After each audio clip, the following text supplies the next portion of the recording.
age of discovery and awareness of the richness, the diversity, and the often surprising nature of living with the land. Our journey begins as dramatic and sudden changes are sweeping over the land. The approaching storm may seem violent and destructive to us, but to nature, it's a new beginning in the cycle of life.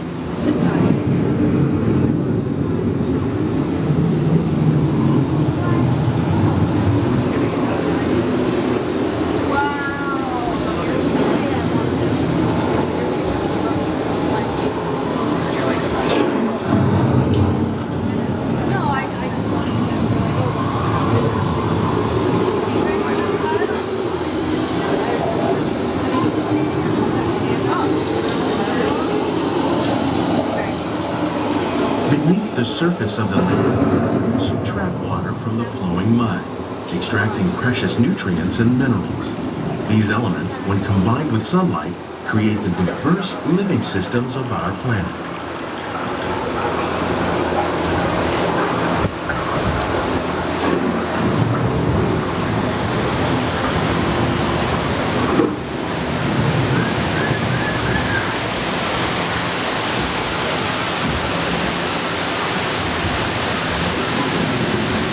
One of those living systems is the rainforest, home to the most amazing concentration of life on our planet.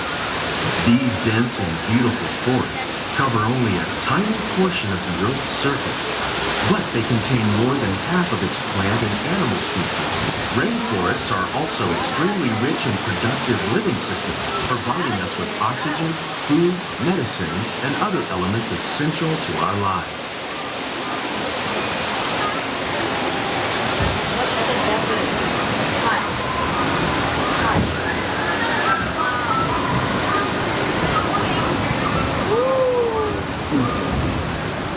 In the desert, nature has created a very different, but no less beautiful living system. And while this arid landscape may seem lifeless, it is very much alive. The plants and animals that have learned to survive in these harsh conditions make use of what little water they can find and avoid the scorching rays of the relentless sun. The American prairie once appeared as desolate as the desert, but over time, rainwater and nutrients gradually penetrated the hard surface of this land. Even the hooves of the mighty buffalo helped create the rich soil that would one day become home to the American farm.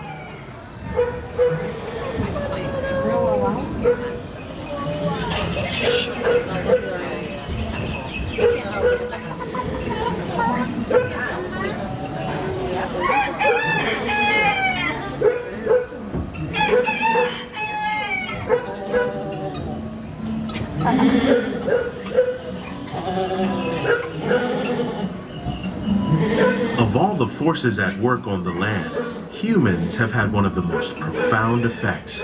The need to produce food for a growing world led to the enormous use and sometimes overuse of the land. In our search for more efficient ways to grow food, we often fail to realize the impact of our methods.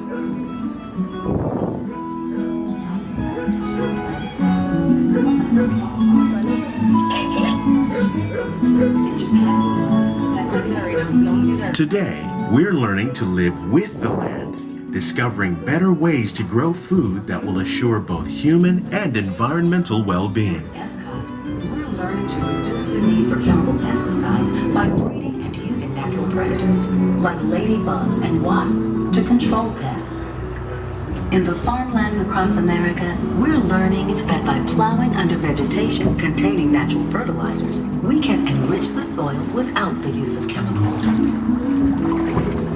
In arid regions, we're learning to produce food on desert seacoasts by developing and planting crops that thrive on salt water.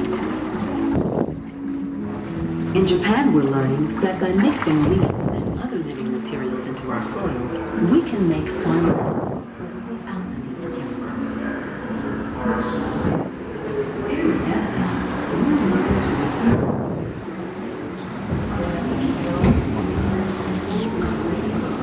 How will we meet tomorrow's growing needs for food production, yet still respect the needs of the land?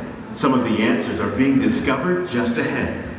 To help us maintain these carefully controlled ecosystems, and for your safety, please remain seated in your boat at all times.